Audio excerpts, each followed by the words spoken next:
Assalamualaikum warahmatullahi wabarakatuh. Waalaikumsalam warahmatullahi wabarakatuh. Bismillahirrahmanirrahim. Alhamdulillahi rabbil alamin.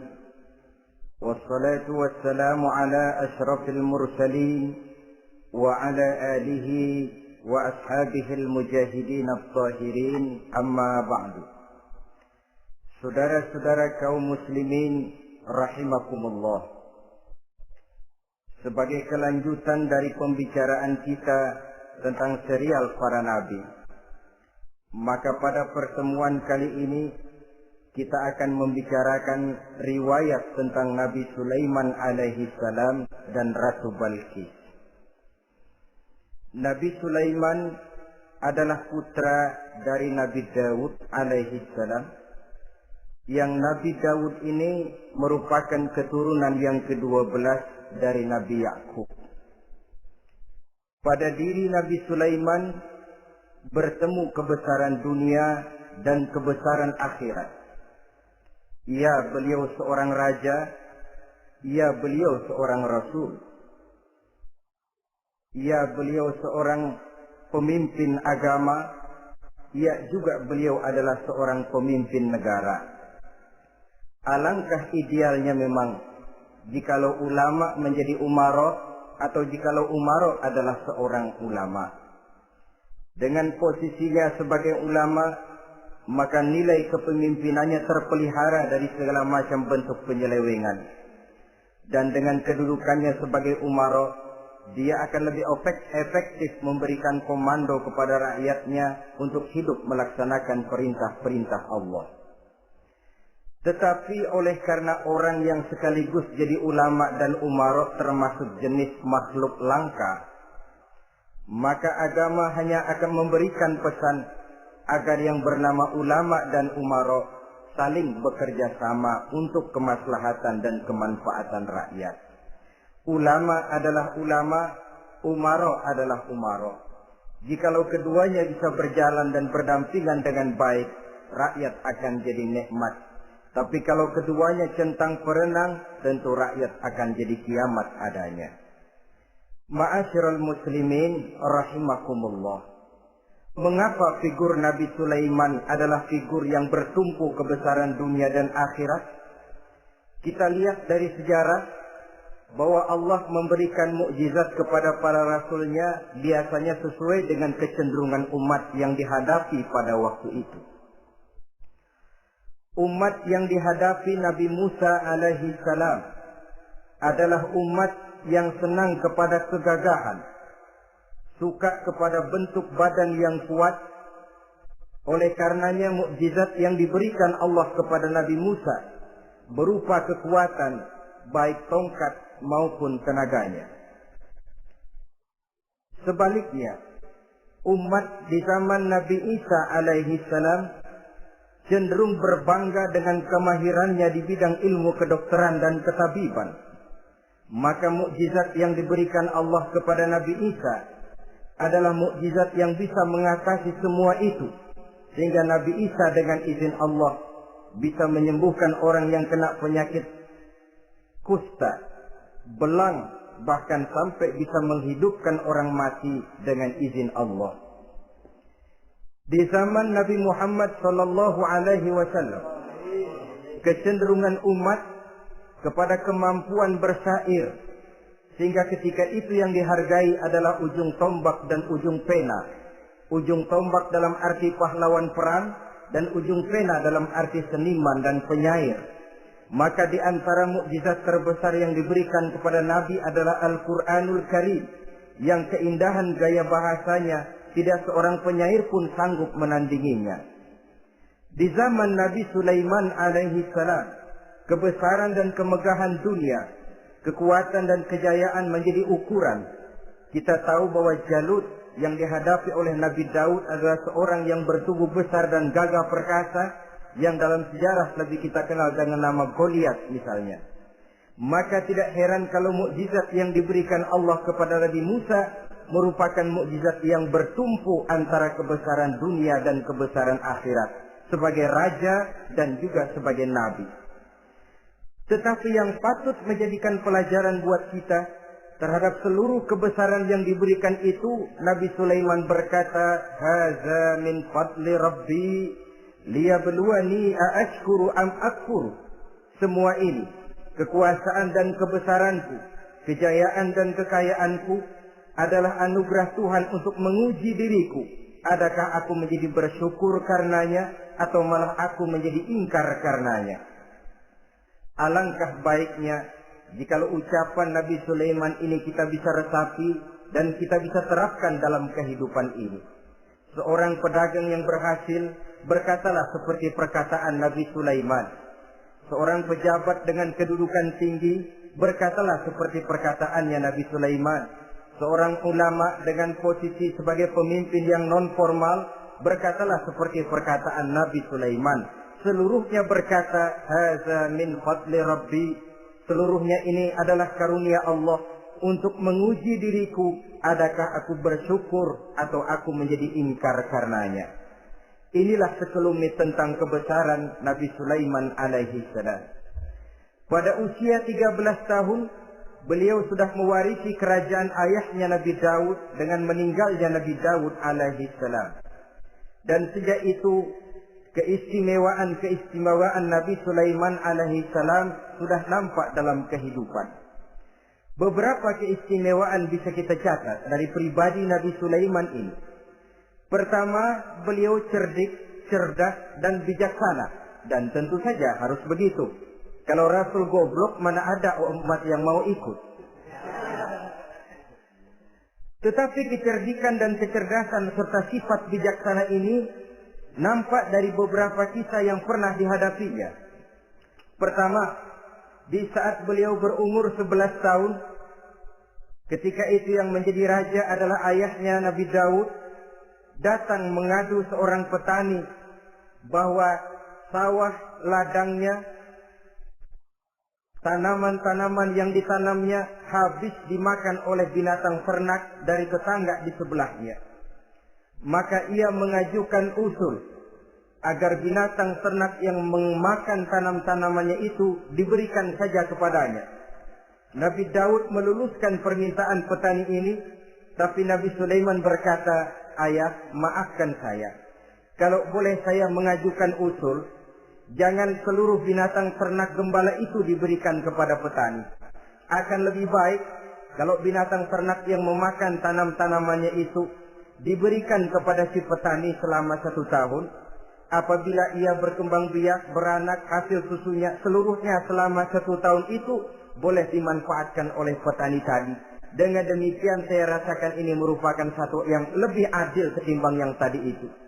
Keputusan Nabi Sulaiman ini diterima baik oleh ayahnya, oleh si petani, dan oleh si gembala tadi. Pada usia 11 tahun, ia sudah menunjukkan kecerdikan, kecerdasan, dan sifat yang bijaksana. Contoh yang kedua, ada 2 orang ibu yang pada saat akan bekerja di ladang, masing-masing meletakkan bayinya di satu tempat, lalu keduanya pun asik pergi bekerja. Sedang kedua ibu itu bekerja dengan asiknya, datanglah seekor serigala, menerkam salah seorang anak bayi tadi, dan kemudian dibawa. Tinggallah anak bayi seorang.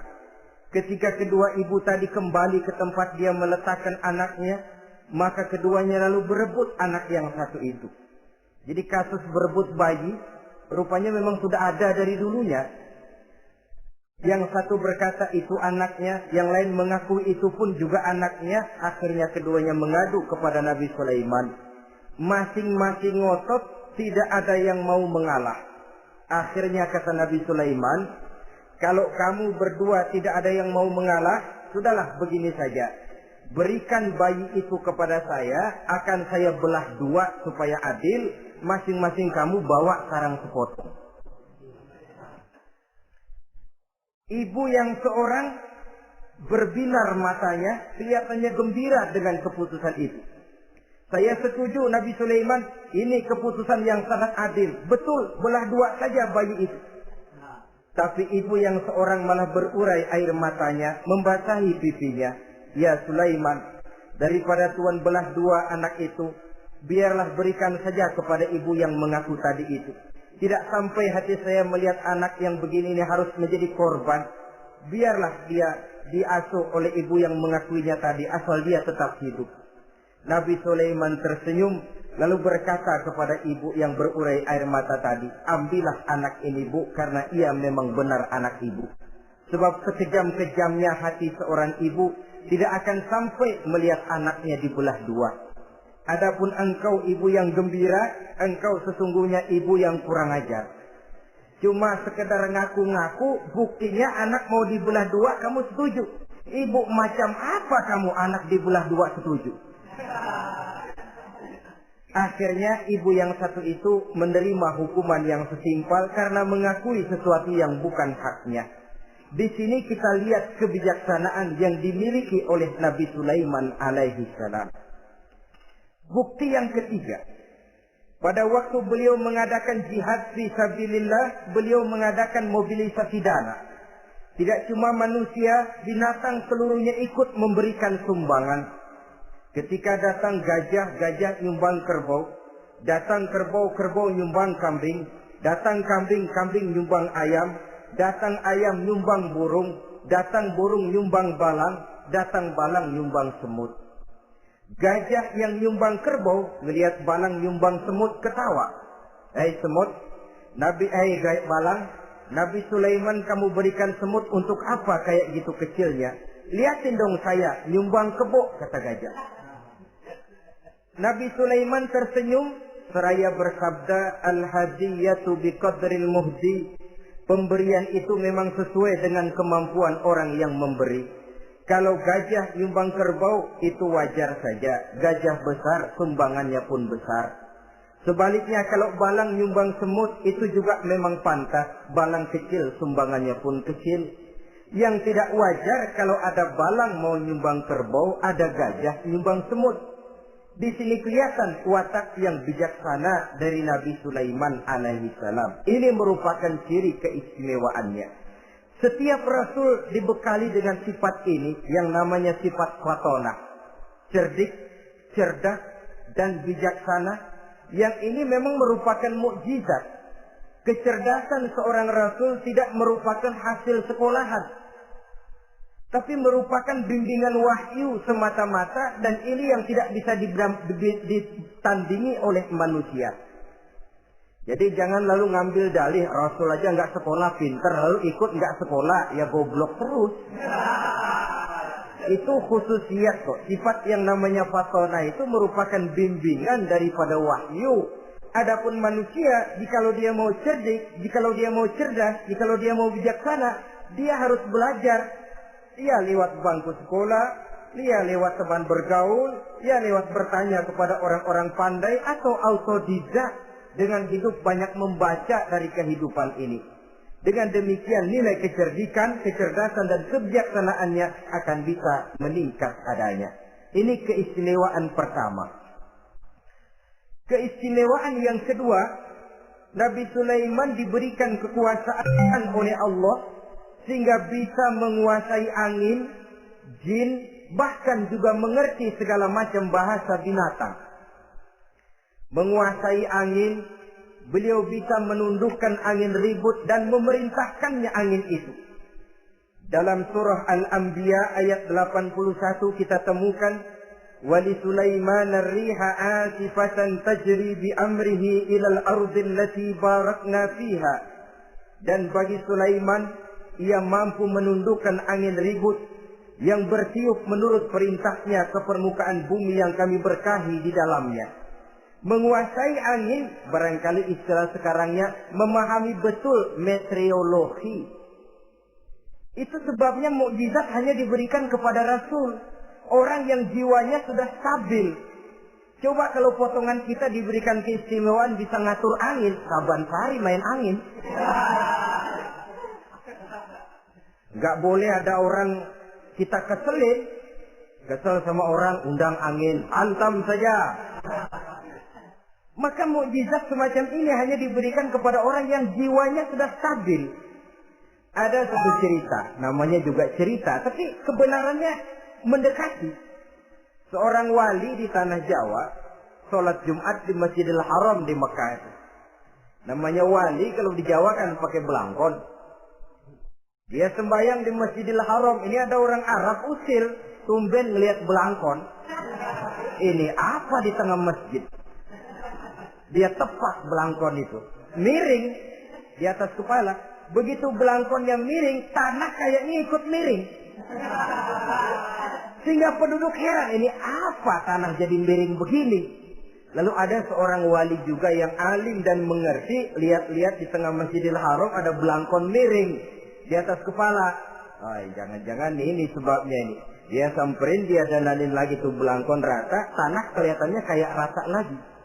Keistimewaan seperti ini pun hanya diberikan kepada orang yang jiwanya memang sudah stabil. Coba kayak kita diberikan keistimewaan kayak begitu, main belangkon melulu. Saudara-saudara kaum muslimin rahimakumullah, juga bisa menguasai jin, memerintahkan jin, dan juga mengerti segala macam bahasa binatang. Kita bisa lihat dalam surah As-Saba ayat 12 misalnya. Demikian juga tentang mengerti bahasa binatang. Pada satu hari Nabi Sulaiman dan bala tentaranya lewat di satu lembah. Lembah itu kebetulan lembah semut. Ketika mereka lewat di lembah itu, Raja Semut lihat dari kejauhan, dia pidato kepada rakyatnya para semut itu. Apa katanya? Ya ayyuhan namlu dukhulu masakinakum. La yahtimannakum Sulaiman wa junuduh wahum la yash'urun. Jadi ini Raja Semut melihat Nabi Sulaiman datang bersama seluruh bala tentaranya, dia pidato kepada rakyatnya. Saudara-saudaraku rakyat Semut, di mana saja suara saya bisa didengar. Perhatian, perhatian. Ini Nabi Sulaiman mau lewat dengan seluruh bala tentaranya.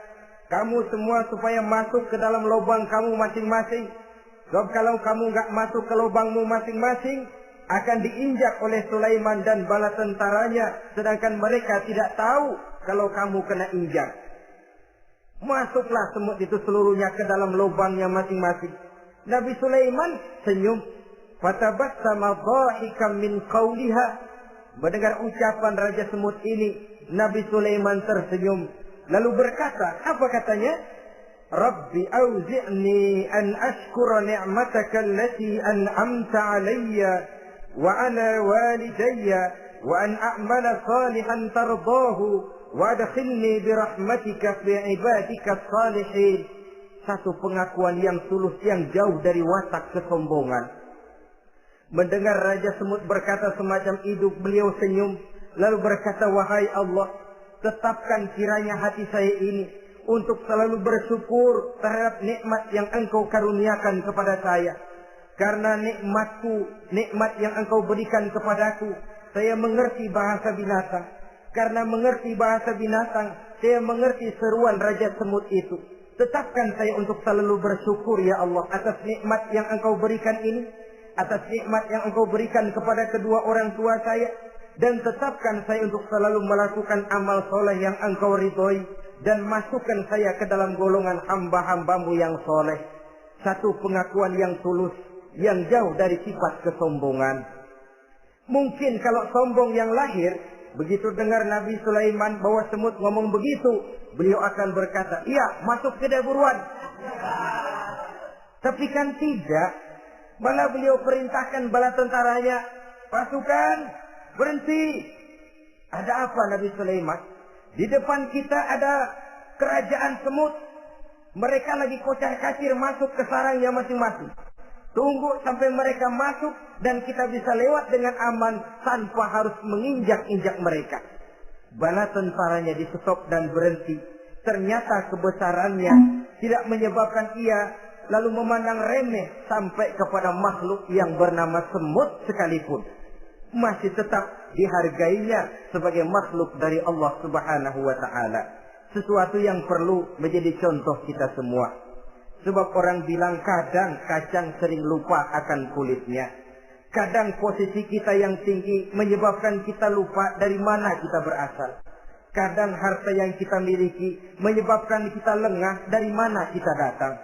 Akhirnya yang timbul adalah sifat sombong dan angkuh. Ibarat kata orang, kacang lupa dengan lanjarannya.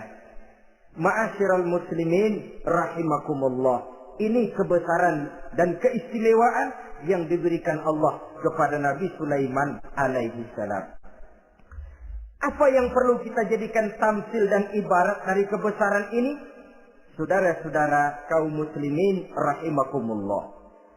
Keadilan sebagai umara yang berpadu dengan kebijaksanaan sebagai ulama.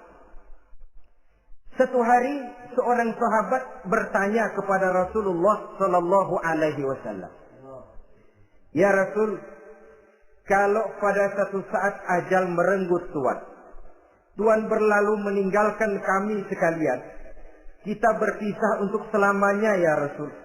Dalam kondisi semacam itu, azuhrul ardi khairun lana am batniha. Mana yang lebih baik ya Rasul buat kami kalau sudah ditinggalkan oleh Tuhan? Permukaan bumi atau perut bumi yang lebih baik?" Ini pertanyaan dengan bahasa kinayah. Permukaan bumi maksudnya hidup. Perut bumi maksudnya mati. Orang kalau sudah masuk ke perut bumi kan habis. "Ya Rasul, kalau engkau sudah tidak ada meninggalkan kami semua, mana yang lebih baik buat kami, hidup atau mati?" Bukan main pertanyaan ini. Di satu sisi menggambarkan cintanya sahabat kepada Nabi. Sehingga kalau tidak bisa mati bersamaan, biarlah mati beriring saja. Di lain pihak juga mencerminkan bingungnya sahabat kalau sudah ditinggalkan oleh Rasul. Atas pertanyaan ini apa jawab Rasul? "Kamu gak usah khawatir. Walaupun aku sudah tidak ada, kembali ke Hadratullah Azza wa Jalla, meninggalkan kamu semua, kamu tidak usah bingung. Dengan syarat, idza kana umara'ukum khiyarukum wa amrukum syura bainakum wa aghniyaukum askhiyaukum fa zahrul ardi khairul lakum min batniha." Kalau saja para umara, kalau saja pemimpin-pemimpin kamu adalah orang-orang yang terbaik di antara kamu, dan seluruh persoalan yang kamu hadapi dapat kamu musyawarahkan dengan baik, lalu orang-orang kaya di antaramu adalah orang-orang yang dermawan, ketika itu walaupun aku sudah tidak ada, hidup lebih baik daripada mati. Permukaan bumi lebih baik daripada perut bumi. Dengan catatan 3 tadi. Pemimpinmu orang yang terbaik di antara kamu, segala persoalan kamu musyawarahkan, dan orang kayamu orang dermawan. Walaupun aku tidak ada, hidup lebih baik daripada mati. Tapi sebaliknya kata Nabi, idza kana umara'ukum syirarukum. Kalau umara'mu, pemimpin-pemimpinmu adalah orang-orang yang terjahat di antara kamu. Wa amrukum ala nisaikum. Dan segala urusanmu sudah diatur oleh perempuan. Walaupun dia tidak naik di bidang eksekutif, tidak memegang kekuasaan, tapi kekuasaan bayangannya jauh lebih menentukan daripada kekuasaan yang sesungguhnya. Kalau perempuan sudah ikut campur mengaturmu, kemudian wa askhiyaukum bukhalaukum. Orang-orang kaya di antaramu adalah orang-orang yang bakhil bin pelit alias kikir. Maka ketika itu kata Nabi, fabatnul ardi khairul lakum min zahriha. Perut bumi lebih baik daripada permukaan bumi. Apa yang bisa diharapkan dari pemimpin yang zalim, perempuan yang sok kuasa, dan orang-orang kaya yang bakhil dan pelit? Dalam kondisi semacam itu, bertemulah kita dengan yang bernama kiamat. Dan kalau sudah kiamat semacam itu kata Nabi, perut bumi lebih baik daripada permukaan bumi. Maka yang kita perlukan sekarang adalah kerjasama antara ulama dengan umara. Ulama bukan umara, umara pun bukan ulama. Harus saling kerjasama dan jangan saling memperalat. Kerjasama menurut bidangnya masing-masing menjadi yang terbaik di bidangnya. Jangan sudah jadi kiai karena ingin berpartisipasi aktif lalu pindah jadi pemborong jembatan. Tidak sadar akan profesinya. Dan orang lalu tidak bisa berkata, apaan kiai mubalik bisanya cuma ngomong saja. Sekarang kan zaman pembangunan perlu karya nyata. Mana ada ustadz kiai mubalik bikin irigasi. Cuma pidato saja. Apa kemiskinan bisa diatasi dengan pidato? Ini juga orang tidak ngerti urusan. Wong Nabi saja ngajarin kok. Iza wusidal amru ila ghairi ahlihi fantaziri sa'ah. Yang kemudian diterjemahkan dalam manajemen modern. The right man on the right job. Bahwa persoalan harus diserahkan kepada orang yang memang ahlinya. Lah kalau kiai ngurus irigasi, apa nanti lurah mau ngajar fikih? Camatnya ngajar tafsir. Kacau jadinya. Makin ruwet jalur birokrasi, makin banyak orang meninggalkan profesi dan malah melaksanakan sesuatu yang bukan profesinya. Untuk memberesi keruwetan birokrasi termasuk diantaranya menanamkan kesadaran profesi yang menimbulkan kebanggaan dan kebanggaan yang membuahkan tanggung jawab terhadap profesi itu. Sebab orang kalau sudah bekerja menurut profesinya, walaupun tidak kaya, tapi hidupnya tenang. Kenapa? Karena panggilan jiwanya. Seorang kiai yang diajak objek, walaupun objeknya gol puluhan juta, kaya belum tentu tenang. Karena saya yakin bukan ke sana panggilan jiwanya. Ma'asyiral muslimin rahimakumullah. Itulah sebabnya kerjasama ulama membangun lingkungannya, ulama membangun manusianya, umarok membangun lingkungannya, sehingga terciptalah wujud daripada pembangunan manusia seutuhnya, ya zahirnya, ya batinnya. Seluruh kita berpartisipasi, hanya bidangnya saja yang berbeda-beda. Jangan yang satu merasa lebih berjasa dari yang lain. Jangan yang satu merasa lebih penting dari yang lain. Seluruh kita penting, seluruh kita berjasa. Cuma bidang kita saja yang berbeda-beda. Inilah bahasa Quran. Kullun ya'mal ala syakilatih. Setiap orang bekerja menurut profesinya masing-masing. Ma'asyiral muslimin rahimakumullah. Kita kembali kepada riwayat Abi Sulaiman alaihi salam. Satu hari ketika beliau sedang menginspeksi pasukan, berkumpullah pasukan beliau itu, ya tentara yang manusianya, ya pasukan jinnya, ya seluruh binatang-binatangnya berbaris. Beliau selaku inspektur upacara mengadakan inspeksi pasukan. Dari sekian pasukan-pasukan yang diperiksanya pada waktu itu, Nabi Sulaiman melihat tidak terdapat burung hudhud. Beliau bertanya-tanya, "Ma liya aral hudhuda am kana minal ghaibin?" Kemana burung hudhud? Orang lain pada kumpul, dia sendiri tidak ada. Awas kalau dia datang. Kalau dia tidak bisa memberikan alasan yang tepat kemana dia, akan saya berikan sanksi dan hukuman. Ini namanya pemimpin yang bertanggung jawab toh. Seorang pun dari yang dipimpinnya tidak ada, menjadi pertanyaan. Tidak lama kemudian datang burung hudhud. Begitu datang lalu memberikan laporan kepada Nabi Sulaiman. Kalau istilah sekarang begitu dia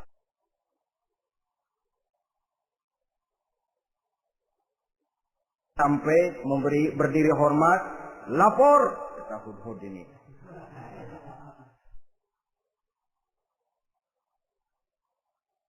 Bagaimana hudhud? Maaf Tuan Raja, saya terlambat. Iya, kenapa terlambat? Patroli Tuan Raja. Kemana saja kamu patroli? Keliling. Lalu apa hasilnya?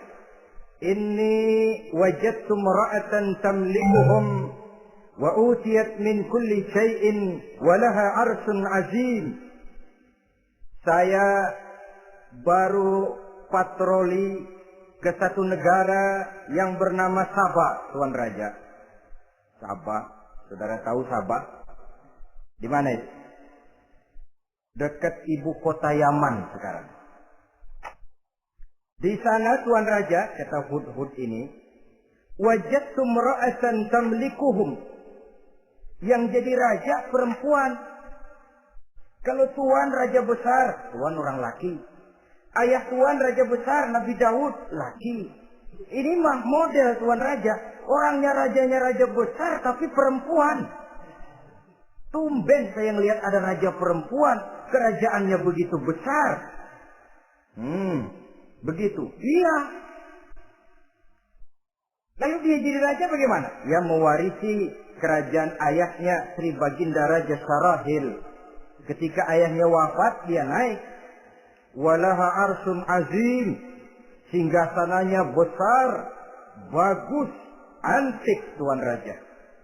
Terus bagaimana lagi?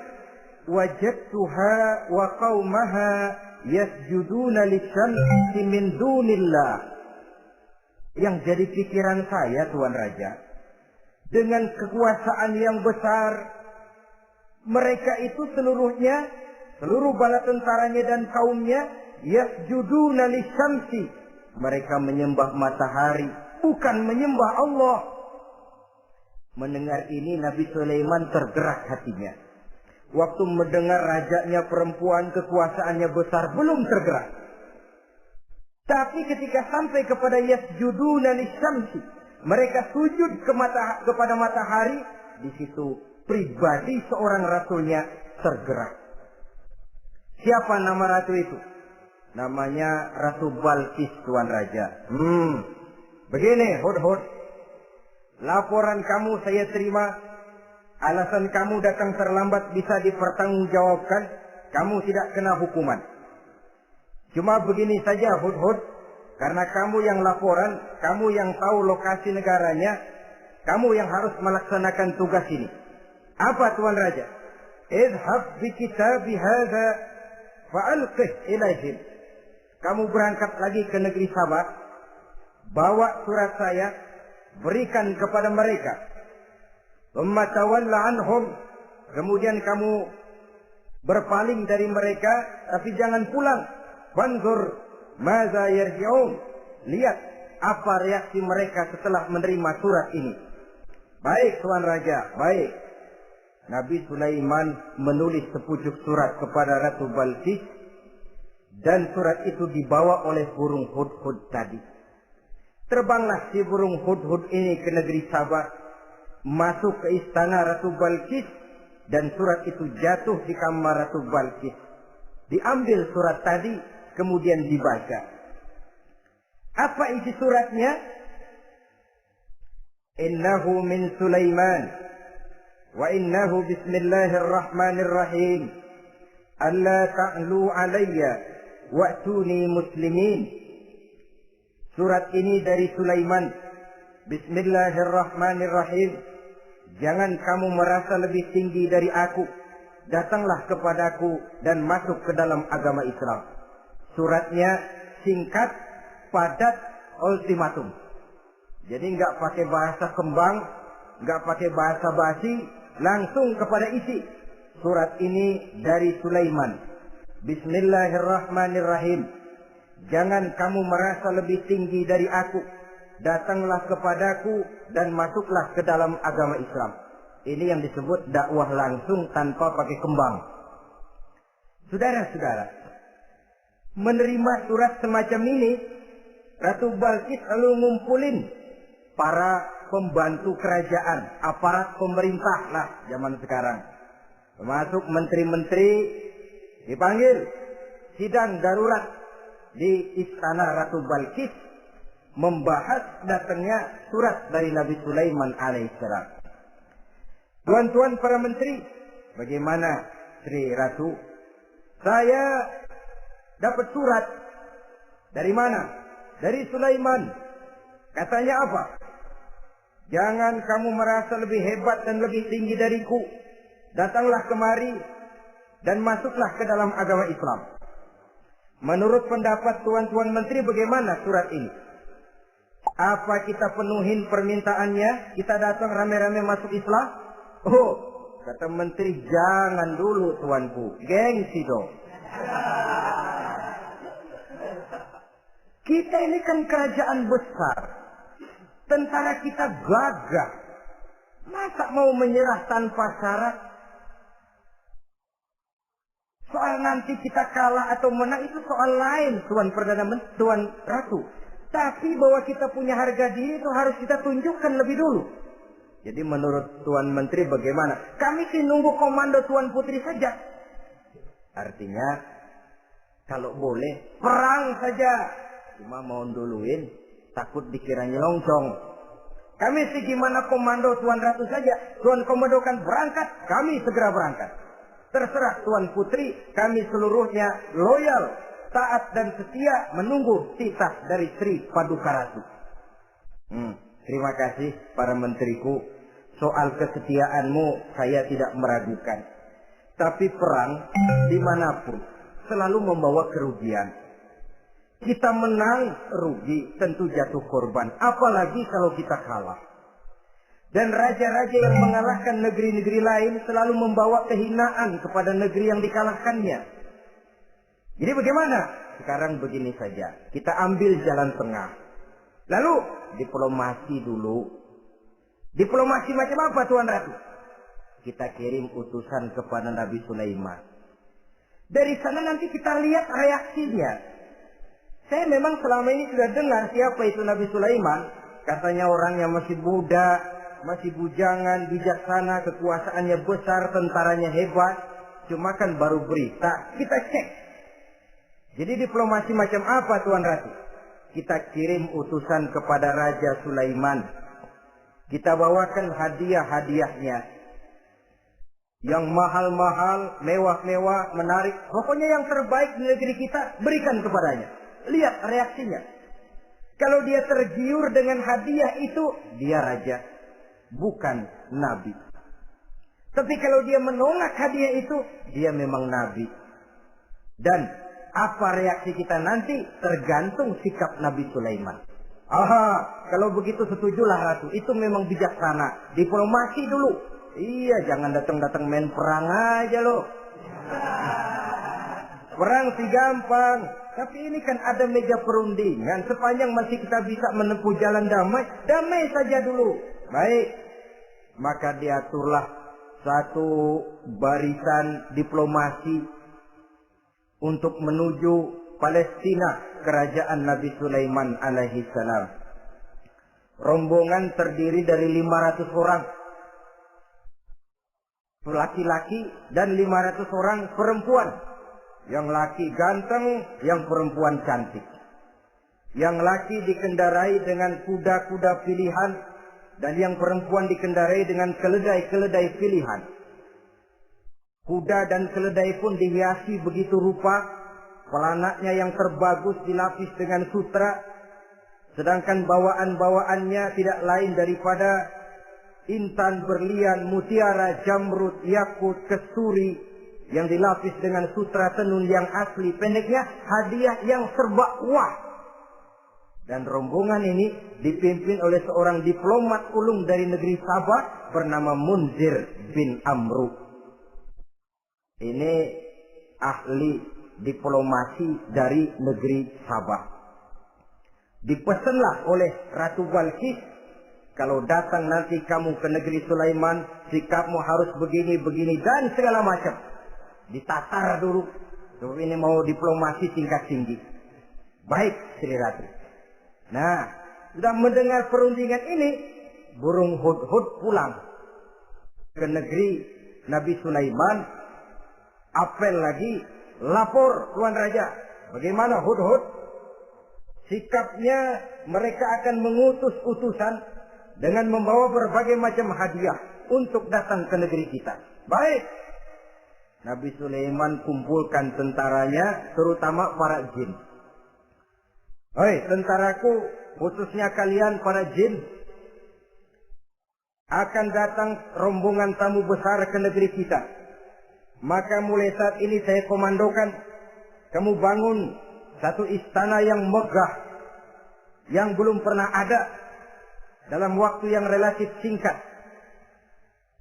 Dan lantai daripada istana itu harus dilapisi dengan kaca-kaca tebal yang bening, bawahnya diisi dengan air, diisi dengan ikan-ikan hias yang indah-indah.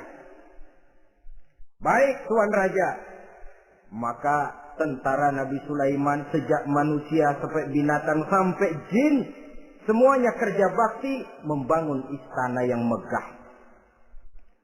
Sehingga sebelum rombongan kerajaan Sabah ini sampai, istana sudah selesai. Mereka masuk ke dalam istana Nabi Sulaiman. Begitu melihat lantainya gemerlapan air, masing-masing pada ngangkat kain. Takut kainnya basah. Waduh, ini istana kebanjiran begini. Kata Nabi Sulaiman, nggak usah diangkat kainnya, nggak usah. Ini dilapis kaca, cuma bawahnya memang kolam. Kolamnya berisi ikan. Oh, bengong. Bengong aja pada melongo mulutnya. Saudara-saudara, jadi persis orang yang tinggal di puncak gunung datang ke tengah-tengah kota. Kan noraknya minta ampun. Apaan aja ditunjuk. Apaan aja dilihat, apaan aja ditunjuk. Ini ya, itu ya, wah. Wah, sudah semuanya serba wah. Jadi kalau istilah singkat diplomasinya, mereka sudah kalah mental. Dan itu sudah kemenangan pertama dari Nabi Sulaiman. Sudah shock. Mereka merasa negeri Sabah kaya, luar biasa, hebat. Begitu datang ke negeri Sulaiman, mereka jadi orang norak kayaknya. Sudah kumpul, selamat datang tuan-tuan ke negeri kami. Ada pesan apa? Majulah Munzir bin Amru.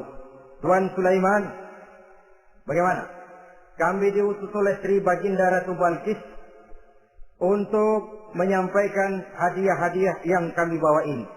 Intan, berlian, yakut, jamrud, kesturi, dan barang-barang mahal lainnya. Mudah-mudahan Tuhan bisa menerima dengan senang hati. Nabi Sulaiman tersenyum. Lalu beliau berkata, "Atumiddunani bimalin, fama atani Allahu khairun mimma atakum." Kamu mau memberikan saya seluruh hadiah-hadiah permata intan ini? Padahal apa yang telah diberikan Allah kepada saya jauh lebih baik dari apa yang telah diberikannya kepadamu. Kamu merasa bahwa saya kekurangan semua ini? Ketahuilah tuan-tuan, saya punya lebih banyak dari apa yang tuan-tuan berikan sekarang ini. Irja' ilaihim, bawa pulang kembali seluruh hadiah ini. Sampaikan salam saya kepada ratumu, Ratu Balqis. Falanatiyannahum bijunudin la qibala lahum biha. Kalau mereka tetap tidak mau datang menyatakan keislaman, kami yang akan datang ke sana dengan seluruh bala tentara kami yang mereka pasti tidak akan sanggup menghadapinya. Saudara bisa baca dalam surah An-Naml ayat 36. Saudara hadirin ma'asyiral muslimin rahimakumullah. Kalau orang sudah silau dengan yang namanya upeti, hadiah, harta, secara mental dia sudah jatuh. Andai kata ketika itu Nabi Sulaiman menerima seluruh hadiah tadi, maka misi kerasulannya tidak akan jalan. Wibawanya hancur, dan dia tidak akan sanggup lagi mendakwahkan Ratu Balqis untuk masuk ke dalam agama Islam. Dia akan jadi cemoohan di negeri Sabah. Sulaiman ngomong aja dikasih hadiah telap. Nah, ternyata ada yang lebih mahal dari harta, ada yang lebih mahal dari intan dan mutiara, ada yang lebih mahal dari pangkat dan kedudukan. Apa dia? Harga diri. Dan itu yang langka sekarang ini. Lebih baik jalan kaki tapi kita bebas mendongakkan kepala kemanapun kita mau, daripada naik mobil empuk tapi mata nunduk saja nggak berani lihat ke atas. Kehilangan harga diri. Ulama yang kehilangan harga diri akan menyelewengkan ayat. Pejabat yang kehilangan harga diri akan melakukan segala macam penyelewengan dan lain sebagainya. Harga diri sesuatu yang mahal. Terutama di kota-kota besar, kota-kota yang menyandang gelar metropolitan, biasanya harga diri ini sudah tidak dihiraukan orang lagi. Cuma untuk uang yang relatif kecil, cuma untuk kedudukan yang temporer, orang tidak segan-segan mengorbankan sesuatu yang paling mahal yang bernama harga diri. Akhirnya suap merajalela, sogok menjadi-jadi, semir pun menjamur. Bahkan malah kadang-kadang jadi target. Sehingga ada pernah berita jabatan wakil gubernur katanya dikomersilkan. Siapa yang bisa memberikan sekian puluh juta dia akan naik. Ini kalau sudah begini, ya salam. Orang itu kalau memperoleh satu jabatan karena mengeluarkan banyak uang, percayalah saudara, begitu dia naik ke jabatan itu, langkah pertama yang dia lakukan, bagaimana supaya uangnya bisa kembali. Bukan bagaimana bekerja sebaik-baiknya, bukan bagaimana mensejahterakan rakyat sebaik-baiknya. Karena dia merasa naik jabatan banyak mengeluarkan uang, setelah dia naik, gimana supaya pulang modal dulu. Lebihnya kalau ada, baru bekerja buat rakyat, itu pun kalau nggak keburu pensiun. Kadang-kadang malah lebih celaka lagi kalau sudah mau pensiun baru bikin pemutihan. Wah, saya baru rajin iktikaf di masjid, pergi haji. Kenapa? Udah pensiun. Tapi waktu masih aktif, tanda tangan masih laku, nota masih dihargai, kata beliau masih berwibawa, lupa berbuat untuk hari depan dirinya sendiri, yaitu akhiratnya. Konon lagi untuk umat dan agamanya. Jadi untuk mengabdi, berbuat baik kepada umat, berkhidmat kepada agama, iktikaf di masjid, tuan-tuan, tak usahlah nunggu sampai pensiun. Manfaatkan posisi yang tuan-tuan punya sekarang ini untuk beribadah dengan sebaik-baiknya.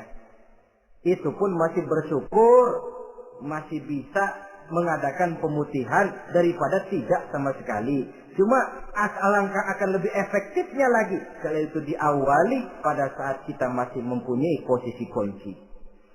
Ini reaksi Sulaiman, saudara-saudara, diberikan hadiah yang mahal. Atumidunani bimalin, kamu mau nyogok saya dengan hadiah ini? Yang diberikan Allah lebih hebat dari yang kau bawa sekarang ini. Apa yang saya cari? Oleh Allah saya telah diberikan sesuatu yang lebih besar dari yang kau bawa.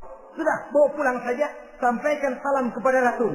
Kalau dia tetap ngotot tidak mau kemari, saya yang akan datang ke sana dengan seluruh bala tentara yang saya yakin sampean akan kewalahan ngadepinnya.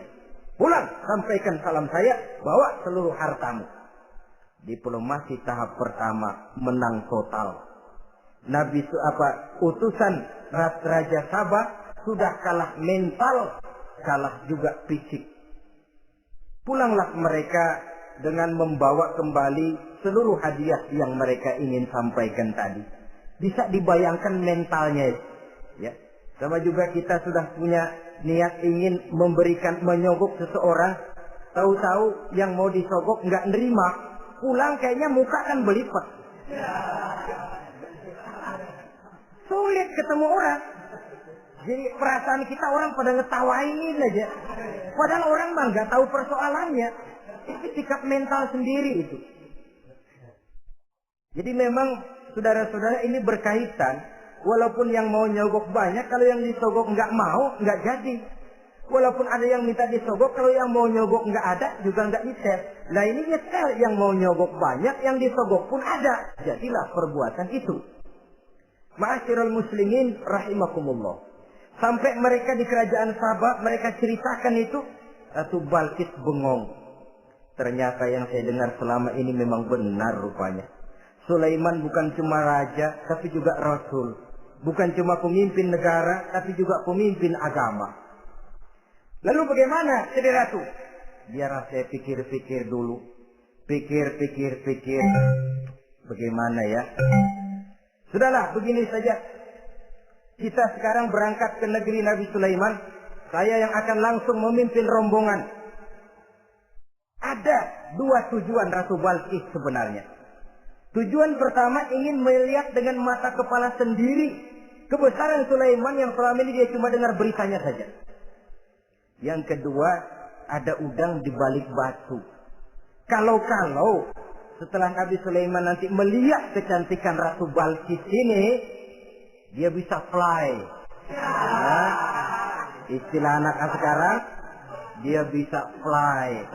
Nah, siapa tahu kan karena kecantikannya Nabi Sulaiman lalu jatuh hati dan Dewi Amor pun bicara. Nanti bila mata bertemu mata, bibir ikut senyum, hati berdetak.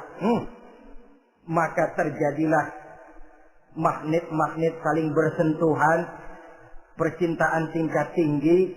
Kan lumayan dapat suami, dapat pacar seorang raja besar. Jadi dengan harapan ini berangkatlah Ratu Balqis ke negeri Nabi Sulaiman. Hud lapor lagi. Lapor. Gimana Hud? Ini Ratu Balqis yang mimpin sekarang. Baik, kita siap-siap. Begini saja, kata Nabi Sulaiman. Siapa yang bisa bawa singgasana Ratu Balqis ke sini? Jin Ifrit tampil. Saya. Berapa lama kamu perlukan untuk membawa singgasana Ratu Balqis kemari? Sebelum Tuan bangun dari tempat duduk, itu singgasana sudah bisa sampai kemari, Tuan Raja. Bagus. Ada yang bisa lebih cepat? Saya, kata seorang ulama. Berapa lama? Sebelum Tuan kedip. Asal Tuan kedip, Tuan melek lagi, singgasana sudah sampai di sini. Baik, kerjakan. Dalam waktu sekejap itu singgasana Ratu Balqis sudah sampai di istana Nabi Sulaiman. Pasang di sini, biar dia dudukin nanti, rubah sedikit biar dia nggak kenali. Dirombak sedemikian rupa. Masuk Ratu Balqis ke istana Nabi Sulaiman. Terjadilah kemudian di perundingan semacam tingkat tinggi antara raja dengan raja. Bagaimana Tuan Ratu Balqis? Iya, Tuan Sulaiman. Iya, bagaimana? Saya kagum dengan kebesaran Tuan. Bukan kebesaran saya. Seluruhnya ini adalah karunia Allah kepada saya. Saya dengar Tuan menyembah matahari. Padahal matahari tidak pernah memberikan apa yang Tuan kehendaki. Matahari tidak pernah menciptakan Tuan. Adalah lebih baik Tuan menyembah yang menciptakan matahari daripada menyembah matahari itu sendiri. Nabi Sulaiman, bagaimana kalau kita mengadakan ya sambil berunding, sambil lobbying istilah sekarang. Baik, lobbying pun jadi.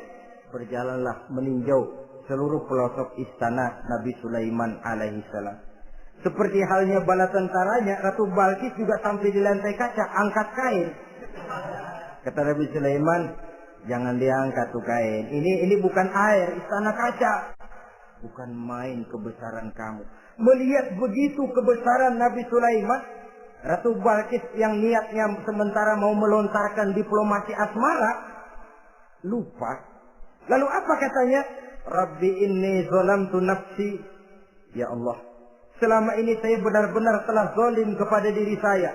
Begitu banyak nikmat yang Engkau berikan kepada saya. Saya jadi ratu dengan kekuasaan yang besar, mewarisi kebesaran ayah. Dengan kerajaan dan bala tentara yang gagah perkasa. Bukan saya bersyukur kepadamu, malah saya menyembah matahari. Inni zalamtu nafsi. Sungguh saya telah zalim kepada diri saya. Maka mulai sejak saat ini, aslamtu ma'a Sulaiman lillahi rabbil alamin. Mulai sejak saat ini ya Allah, saya nyatakan diri, saya masuk Islam, bertuhankan Allah Rabbul Alamin. Saya tunduk kepada Nabi Sulaiman alaihi salam. Masuk Islam sebelum diplomasi asmaranya melayang, saudara-saudara. Sudah masuk Islam? Sudah. Nah, Ratu Balqis sekarang bagaimana? Ya Nabi Sulaiman, kalau saya masuk Islam, apakah kerajaan saya akan tunduk dan diatur oleh kerajaan Tuhan? Tidak. Kamu persilakan pulang ke kerajaanmu. Atur negerimu menurut cara yang kamu mau, asal sesuai dengan perintah Allah. Saya bukan penjajah. Saya cuma mengajak kamu ke dalam Islam. Saya tidak ingin meluaskan wilayah saya. Asal kamu sudah masuk Islam, tugas sudah saya jalankan. Perkara kerajaanmu, kau pulang, kau atur dan kau tetap jadi raja. Jangan merasa kalau sudah masuk Islam lalu kerajaanmu saya caplok. Islam bukan penjajah Ratu Balkis. Baiklah Nabi Sulaiman, saya tahu. Tapi untuk melanggengkan kerjasama antara kerajaan Sabak dengan kerajaan Tuhan, caranya bagaimana? Mulai ngojok-ngojok. Dia nggak bilang lu demen aja deh sama gue. Enggak. Cuma untuk jangka panjangnya Sulaiman, supaya kita tetap bisa kerjasama, caranya bagaimana? Ya supaya kerajaan berumur panjang, kau harus punya keturunan, kata Nabi Sulaiman. Itu kan berarti saya harus nikah. Memang. Tapi saya ratu. Suami saya kan paling kurang juga harus maharaja, sah. Ya sebenarnya sih cuma dia nggak bilang aja. Di kerajaan gue nggak ada yang setimpal, gue maunya sama elo. Itu kalau bahasa kita, cuma ini kan bahasa perempuan.